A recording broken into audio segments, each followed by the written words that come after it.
Covalent bond या electron pair bond भी इसको कहते हैं हम। According to Lewis and Kossel, a covalent bond is form by mutual sharing of electrons between two atoms. अब जो आयनिक बॉन्ड था वो था कंप्लीट ट्रांसफ़र ऑफ इलेक्ट्रॉन से एक एटम से दूसरे एटम में, जबकि हम अगर कोवलेंट बॉन्ड की बात करें तो वो है म्यूचुअल शेयरिंग, मतलब इलेक्ट्रॉन ट्रांसफ़र नहीं होगा, दो एटम्स के दरमियान शेयर होगा। While sharing each atoms completes its valence shell and attains nearest inert gas configuration। अब जो एटम्स अपने इलेक्ट्रॉन्स शेयर करेंगे तो शेयरिंग की वजह से वो अपना वैलेंस शेल कंप्लीट कर लेंगे और जो नियरेस्ट इनर्ट गैस या नोबल गैस है उसकी कॉन्फ़िगरेशन अटेन कर लेंगे वो। If electronegativity difference between body and atom is less than 1.7 then the bond is covalent. अगर जो एटम्स जॉइन हैं उनके दरमियान इलेक्ट्रोनेगेटिविटी डिफरेंस 1.7 से कम है तो वो कोवलेंट बॉन्ड होगा। We will discuss the types of covalent bond. अब कोवलेंट बॉन्ड की दो टाइप्स हैं, मतलब दो बेसिस पे इसकी हम क्लासिफिकेशन करते हैं। एक होती है पोलैरिटी के बेसिस पे इसकी क्लासिफिकेशन और दूसरी होती है इसमें नंबर ऑफ बॉन्ड्स के या इलेक्ट्रॉन्स पेयर के बेसिस पे क्लासिफिकेशन। तो सबसे पहले है types of covalent bond on the basis of polarity। On the basis of polarity, there are two types of covalent bond: non-polar covalent bond and polar covalent bond। polarity वो होती है जब एक कंपाउंड में एक तरफ नेगेटिव चार्ज आ जाए, एक तरफ पॉजिटिव चार्ज आ जाए, तो उस पर पोलैरिटी इंड्यूस हो जाती है। लेकिन अगर हम बात करें, अब हम इसकी टाइप्स को अगर डिफाइन करें तो सबसे पहले है non polar covalent bond. The two different atoms are joined by covalent bond. The electron pairs equally shared between bonded atoms and are called non polar covalent bond. अगर दो एटम्स के दरमियान जो इलेक्ट्रॉन पेयर है, मतलब एक electron एक atom से आएगा जबकि दूसरा इलेक्ट्रॉन दूसरे एटम से आएगा, तो इलेक्ट्रॉन पेयर बनेगा। अगर वो दो एटम्स के दरमियान इक्वली शेयर्ड है तो वो बनेंगे नॉन पोलर कोवलेंट बॉन्ड्स। उसमें पार्शियल नेगेटिव या पॉजिटिव का कंसेप्ट नहीं होगा, उसमें दोनों साइड पे इक्वली शेयर होगा इलेक्ट्रॉन, तो इसलिए उसे हम कहेंगे non polar covalent bond. The two electrons forming the covalent bond are equally shared by the two identical atoms having same electronegativities. अब जो दो एटम जो कोवलेंट बॉन्ड बनाएंगे उनकी इलेक्ट्रोनेगेटिविटीज़ का डिफरेंस ज़ीरो होगा, मतलब उनकी सेम इलेक्ट्रोनेगेटिविटी होगी, जिसकी वजह से इलेक्ट्रॉन जो है वो इक्वली शेयर होगा और वो बनेगा non polar covalent bond. Due to an even distribution of charge the bonded atoms remain electrically neutral. अब जो इलेक्ट्रॉन पेयर है वो इक्वली शेयर्ड हो रहा है, कोई इसको ज़्यादा अपनी तरफ नहीं खींचेगा, तो नेगेटिव और पॉजिटिव चार्ज नहीं आएगा। तो इस वजह से इक्वली शेयर होने की वजह से इलेक्ट्रिकली भी है जो न्यूट्रल रहेगा। जैसे ये हाइड्रोजन है, हाइड्रोजन की हम बात करें, इसमें H इन दोनों का सेम इलेक्ट्रोनेगेटिविटी डिफरेंस होगा, जिसकी वजह से इलेक्ट्रॉन पेयर जो है वो इक्वली शेयर होगा और ये एक नॉन पोलर कोवलेंट बॉन्ड बनेगा। ऐसे ही हम क्लोरीन की बात करें तो इसमें भी दोनों सेम एटम्स हैं, इलेक्ट्रॉन पेयर जो है एक इधर से इलेक्ट्रॉन आएगा, एक इस क्लोरीन से आएगा, इक्वली शेयर होगा और नॉन पोलर कोवलेंट बॉन्ड बनेगा। The other molecules are F2, Br2, I2। अब ये देखें, ये सारे जो कोवलेंट बॉन्ड बनेंगे वो सेम एटम्स के दरमियान बनेंगे, क्योंकि इनका इलेक्ट्रोनेगेटिविटी डिफरेंस जो होगा वो ज़ीरो होगा, यानी इलेक्ट्रोनेगेटिविटी इनकी सेम होगी। इस वजह से इनके दरमियान नॉन पोलर कोवलेंट बॉन्ड बनेगा। अब हम अगर बात करें CCl4, अब इसमें हालांकि डिफरेंट एटम्स हैं लेकिन फिर भी ये क्या है, नॉन पोलर कोवलेंट बॉन्ड इसमें है। और ये किस वजह से? This is due to cancellation of all dipoles of this molecule due to its symmetry. ये इस वजह से, इसकी सिमेट्री की वजह से ये नॉन पोलर कोवलेंट बॉन्ड है।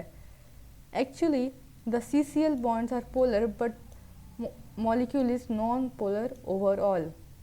अब क्या है, ये जो बॉन्ड है ये वैसे तो पोलर होगा, ये नेगेटिव है, ये कार्बन पॉजिटिव आएगा, ठीक।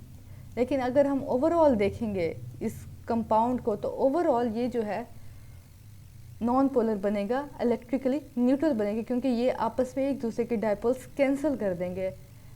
और यही रीज़न अगले मॉलिक्यूल्स में है, जैसे कि CH4, SiH4 and SiCl4 also follow the same attitude of non-polarity due to symmetry of structure। ये भी जो है नॉन पोलर है, किस वजह से? अपने स्ट्रक्चर की वजह से ये नॉन पोलर हैं, ये अपने डायपोल्स को कैंसिल कर देते हैं और इलेक्ट्रिकली न्यूट्रल हो जाते हैं। फिर आते हैं polar covalent bonds. When two different atoms are joined, अब इसमें डिफरेंट भी हो सकते हैं, सेम भी हो सकते हैं। डिफरेंस में सेम में क्या होगा कि इलेक्ट्रोनेगेटिविटी सेम होगी, जबकि डिफरेंट में क्या होगा, डायपोल्स एक दूसरे को कैंसिल करेंगे। अब हम बात करते हैं पोलर की, तो इसमें different atoms are joined by covalent bond, the electrons pair are not equally shared. ऊपर वाले में नॉन पोलर में इक्वली शेयर हो रहे थे, जबकि अगर हम इसमें बात करें इलेक्ट्रॉन पेयर इक्वली शेयर नहीं होता, एक तरफ ज़्यादा उसकी अट्रैक्शन होगी जबकि दूसरी तरफ कम होगी। If the electronegativity difference between the bonded atom is more than 0.4 up to 1.7, then bond is polar covalent bond। अगर जो दो एटम एक दूसरे से अटैच हैं, बॉन्ड बना रहे हैं, उनका इलेक्ट्रोनेगेटिविटी डिफरेंस जो है उनके इलेक्ट्रोनेगेटिविटी में वो 0.4 से लेकर 1.7 तक है, तो वो बनेगा एक polar covalent bond. The bonding pair of electrons will be displaced towards more electronegative atom। अब जो डिफरेंट एटम्स की वजह से बॉन्ड बनेगा, एक जो होगा वो ज़्यादा इलेक्ट्रोनेगेटिव होगा जबकि दूसरा कम इलेक्ट्रोनेगेटिव होगा। तो इलेक्ट्रॉन पेयर जो उनमें शेयर हुआ है वो किस तरफ जाएगा, जो ज़्यादा इलेक्ट्रोनेगेटिव है, इलेक्ट्रॉन की अट्रैक्शन भी उस तरफ ज़्यादा हो जाएगी। This would make one end of the molecule partially positive and other partially negative। अब क्या है, जिसकी इलेक्ट्रोनेगेटिविटी ज़्यादा है, जिसकी तरफ इलेक्ट्रॉन ज़्यादा अट्रैक्ट हो रहा है, उस पे आ जाएगा पार्शियल नेगेटिव चार्ज, और जिसके पास इलेक्ट्रॉन्स की अट्रैक्शन कम है उस पे आ जाएगा पार्शियल पॉजिटिव चार्ज। तो एक साइड पे नेगेटिव, एक साइड पे पॉजिटिव, तो ये पोलैरिटी इंड्यूस हो जाएगी। इस वजह से ये बन जाएंगे पोलर कोवलेंट बॉन्ड्स। जैसे कि एग्जांपल है HF की। अब F की ज़्यादा होती है, H की कम होती है, तो इसलिए इलेक्ट्रॉन पेयर F की तरफ ज़्यादा अट्रैक्ट होगा, H की तरफ कम होगा, और इसी वजह से F पे पार्शियल नेगेटिव आ जाएगा जबकि H पे पार्शियल पॉजिटिव। ऐसे ही हम वाटर की बात करें तो H2O में भी ऑक्सीजन की ज़्यादा होगी इलेक्ट्रोनेगेटिविटी, हाइड्रोजन की कम होगी, तो ऑक्सीजन पे पार्शियल नेगेटिव जबकि हाइड्रोजन पे आ जाएगा पार्शियल पॉजिटिव।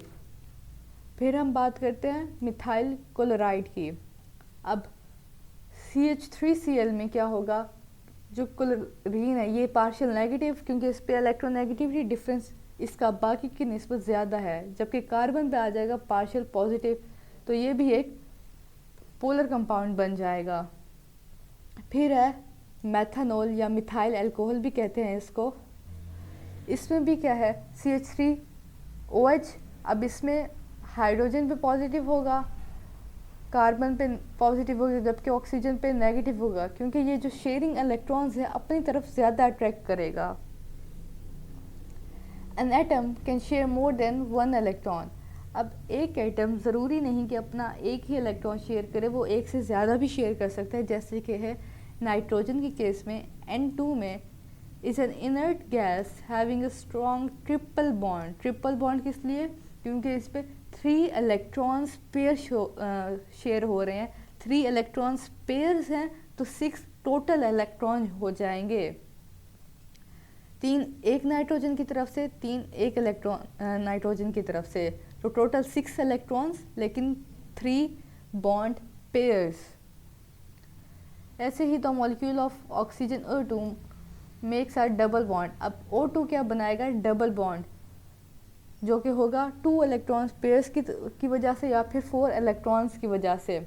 2 इलेक्ट्रॉन एक ऑक्सीजन से और 2 इलेक्ट्रॉन दूसरे ऑक्सीजन से, और दरम्यान में बन जाएगा double bond.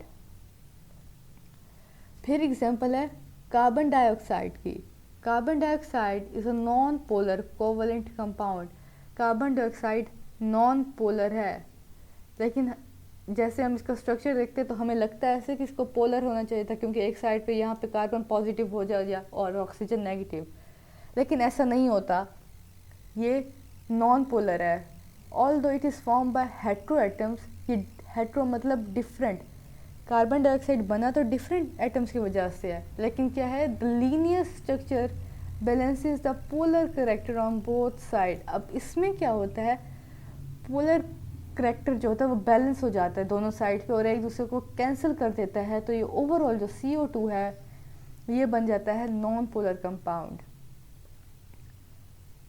Some of non metallic atoms particularly carbon atoms mutually share their electrons with each other। अब कुछ जो नॉन मेटेलिक होते हैं, मतलब जो राइट साइड पे प्रोडक्ट टेबल के प्रेजेंट है, वो आपस में इलेक्ट्रॉन शेयर करते हैं।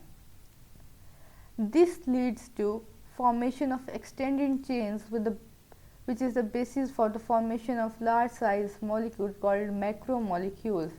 अब ये जब आपस में बॉन्ड बनाते हैं तो बॉन्ड बनाते चले जाते हैं आपस में, तो लॉन्ग चेन बना देते हैं इलेक्ट्रॉन्स की शेयरिंग से आपस में जो करते हैं, इस वजह से वो लॉन्ग चेन्स बना देते हैं, और उन लॉन्ग चेन्स को हम क्या नाम देते हैं, वो long chains large size molecule होते हैं और उनको हम कहते हैं मैक्रो मॉलिक्यूल्स। अब इसके एग्जांपल है डायमंड, ग्रेफाइट, SiC सॉरी। फिर अब ये हो गए पोलर और नॉन पोलर, इसके एग्जांपल से भी देख लें। अब दूसरी बेसिस जिस पे हम कोवलेंट बॉन्ड को क्लासीफाई करते हैं वो है on the basis of numbers of bond या electron pair. On the basis of numbers there are following 3 types, single covalent bond, double covalent bond, फिर आता है triple covalent bond. Single covalent bond, a bond formed by the mutual sharing of 1 electron pair। 1 electron pair है तो total electrons 2 हो जाएंगे। Is called single covalent bond। It is represented by this single line से इसको हम represent करते हैं। जैसे एग्जांपल है इथेन की CH, इथेन C2H6। अब इसमें क्या है, कार्बन हर हाइड्रोजन के साथ सिंगल बॉन्ड बना रहा है, अपने इलेक्ट्रॉन्स शेयर कर रहा है और ये सिंगल बॉन्ड बन रहा है, और ये है इथेन सिंगल कोवलेंट बॉन्ड। फिर आता है double covalent bond, a bond form by the mutual sharing of 2 electrons pairs. 2 electron pair हो गए तो टोटल इलेक्ट्रॉन्स हो गए 4। Is called double covalent bond. It is represented by double line. Ethane इसकी example है। अब इसमें कार्बन जो इलेक्ट्रॉन्स आपस में शेयर कर रहे हैं, 2 इलेक्ट्रॉन्स पे शेयर कर रहे हैं, तो क्या आ रहा है, डबल बॉन्ड। फिर है triple covalent bond, a bond form by the mutual sharing of 3 electrons pairs. 3 electron pairs है, टोटल इलेक्ट्रॉन्स कितने हुए, 6। Is called triple covalent bond. It is represented by triple line. अब इसमें एग्जांपल किसकी आ जाती है, इथाइन की। अब इसमें एक कार्बन जो है 3 इलेक्ट्रॉन्स देगा, टोटल 6 इलेक्ट्रॉन्स हो जाएंगे, जबकि 3 बॉन्ड इलेक्ट्रॉन पेयर्स हो जाएंगे और बनेगा ट्रिपल कोवलेंट बॉन्ड। तो इस तरह ये होगी नंबर्स पे, बॉन्ड नंबर्स पे क्लासिफिकेशन किसकी, कोवलेंट बॉन्ड की। पहले पोलैरिटी क्लासिफिकेशन पढ़ी, उसमें आ गए नॉन पोलर, पोलर। फिर on the basis of number of covalent bond इसमें आ गए single covalent bond, double covalent bond और ट्रिपल कोवलेंट बॉन्ड। तो ये था आपका आज का लेक्चर। अपनी अटेंडेंस ज़रूर लगाइएगा, इंशाल्लाह फिर आगे पढ़ेंगे। अल्लाह हाफिज़।